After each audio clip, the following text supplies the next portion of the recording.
Hey, I hope this video finds you well, and I want to share my story about investing in Master Limited Partnerships, or MLPs for short, and in particular, we'll focus on my experience with Enterprise Products Partners, ticker EPD, and what might be a better buy for many investors. I'm Russ, your favorite welder who's passionate about passive income, and I started investing in EPD in January of 2022 when I was 43 years old, and I sold our investment recently because I realized that it wasn't right for us right now. Now, I made some mistakes, and hopefully I can help you avoid some of them too. Master Limited Partnerships are unique companies that usually deal with oil and gas pipelines, so think of EPD as a huge network of pipes that moves oil and gas around the country. They're pretty much like an energy toll bridge. Other companies pay EPD to use their pipelines and systems. So what makes MLPs different? First off, they don't pay taxes like regular companies. They give most of their money to investors called unit holders. Now, it's important to know that MLPs pay distributions and not dividends, with the main difference being how they're taxed. Dividends are usually taxed as income, while distributions are often treated as a return of capital, which can delay your taxes but also slow down the share price appreciation. But here's where it gets a little bit tricky and where I messed up. So because most money from an MLP is considered a return of capital, this means you don't pay taxes on it right away. It lowers your per unit cost basis, which is the amount that you're considered to have paid for the investment, and you only pay taxes when you sell your MLP units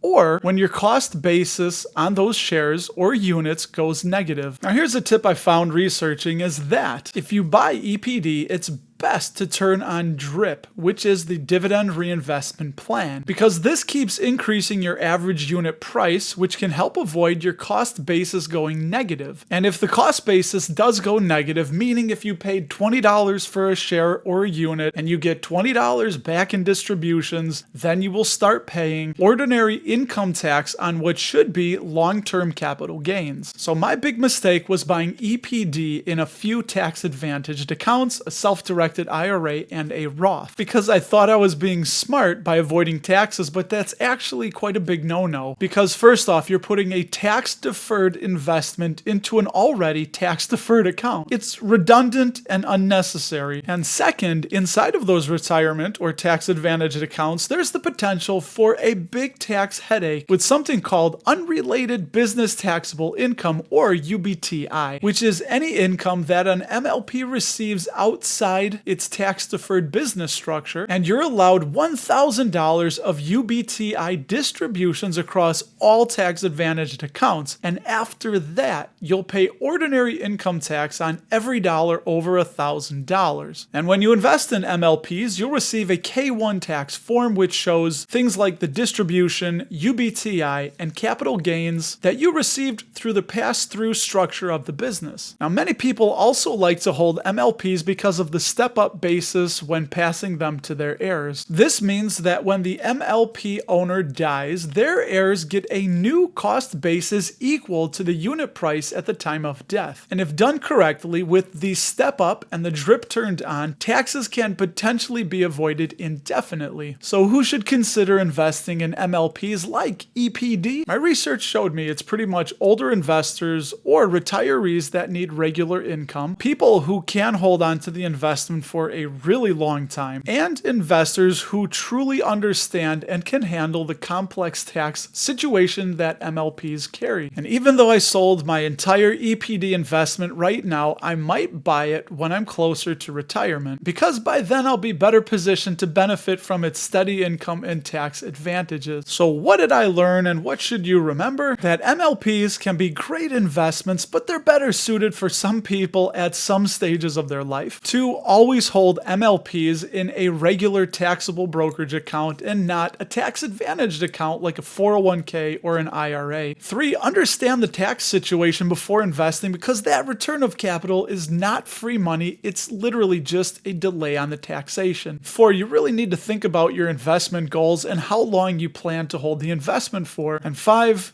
Do your homework, learn as much as you can before investing in an MLP. And remember, it's always okay to make mistakes as long as we learn from them. So what did I learn? Well, if you still want to invest in MLPs and you don't want to have the K1 and the potential headache of the UBTI, but you still want high income potential, you might want to take a look at something like ticker MLPX, which is the MLP and Energy Infrastructure ETF from Global X. It's got a 4-star Morningstar rating. The Seeking Alpha analysts and quant give it strong buy ratings, and it has performed better than EPD in a 1, 3, 5, and 10 year on a total return basis. But it does have a modest 0.45% expense ratio. It currently has 24 holdings, and EPD accounts for about 4.5% of MLPX's net assets. MLPX has a 24% 10-year dividend growth CAGR. The dividends are paid every February, May, August, and November, the same months as EPD and most other MLPs, but without that pesky K1. I would love it if you would share any experience or tips you have investing with MLPs in the comments below and share it with everybody. You might help somebody and add something that I missed. I'm also sharing the links to the information sources I used in the description below, including one fantastic article on seekingalpha.com where, with my affiliate link, you can save a bunch of money on an annual subscription. And just remember, this video is a primer based on my personal experience, and I strongly recommend talking with a tax professional before investing in an MLP. And in this floating little box next to my head, I chatted with Jeremy from dividendstockpile.com